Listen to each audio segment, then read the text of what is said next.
आपल्या गावामध्ये 2 खून पडले, काही लोकांवर हल्ला झाला, एवढंच काय तर पोलीस स्टेशन जाळून टाकलं. हे काय घडतंय, याच्या मागं कोण आहे हे कोणालाच माहित नाही. गावामध्ये भीतीचं वातावरण पसरलेलं आहे. हा नेमका प्रकार काय, याच्यावर तोडगा काढण्यासाठी आज आपल्या गावामध्ये ग्रामसभा ठेवण्यात आलेली आहे. बघूया ग्रामसभेमध्ये काय निर्णय घेण्यात येतोय, आणि हे सगळं मी तुम्हाला दाखवणार आहे माझ्या चॅनलवर लाईव्ह. कॅमेरामॅन अमिताभ सोबत मी पत्रकार श्री झुंजार खुसपुटे. लावा ताकद.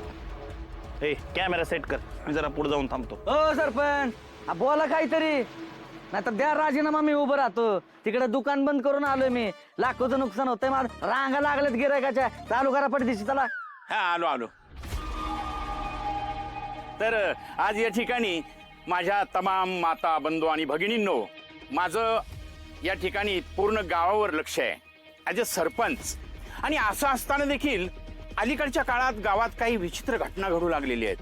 माणसांचे खून काय होत्यात, माणसं गावातनं गायब काय होत्यात, हे पहिलं असं काही नव्हतं बरं का. हे आता अलीकडे घडायला लागलंय. अहो मी म्हणतो शाळेच्या जागेवर देऊळ बांधा. माझं ऐकलं नाही ना तुम्ही, त्यामुळे देव कोपलाय. होय होय, माझं बी हेच म्हणणं आहे. ए जिथे काय हेच म्हणणं आहे, गप तू.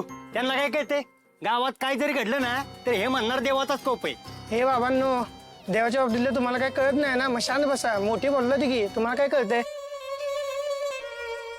अरे म्हणजे बरोबर बी असू शकते की त्यांचं, कदाचित आपल्याकडून देवाची सेवा कमी होत असेल, आहे का नाही? अरे पण 24 तास गुर्जा असतात की देवळात, आणि कस काय असं देव चिडेल? आणि आता तर लोकांनी पत्त खेळणं बी बंद केलं देवळात. उगाच काय बी बोलू नका, माझं ऐका. आपण रात्री सगळ्यांनी मिळून गावात गस्त घालू, मग तो जो कोण ही सगळं करतोय का नाही, तो कसा गावत नाही का नाही ते बघतोच. आपण असं करूया, आपण आपल्या गावच्या देव माणसाला गोपाळलाच विचारूया. गोपाळ, आता तूच सांग, तुझ्यावर हल्ला झाला होता, तूच सांग गावाला. गोपाळ तूच सांग बाबा, गस्त घालणं किती गरजेचं आहे. अरे सगळं पोलिसांवर आणि देवावर चुकून कसं चालेल? गोपाळ तू सांग, आता काय केलं पाहिजे गावानं? नाही, तुम्ही म्हणताय ते सगळं बरोबर आहे. आपल्या गावात काहीतरी अघटित घडतंय हे खरं आहे, पण त्या पाठीमागे देवाचा कोप आहे तर कुठली काळी जादू आहे हे असं ठामपणे आपल्याला नाही सांगता येणार. आता काय सगळ्यात महत्वाचं, आपल्या गावावर जी संकट आलंय ती दूर होणं महत्वाचं आहे का नाही?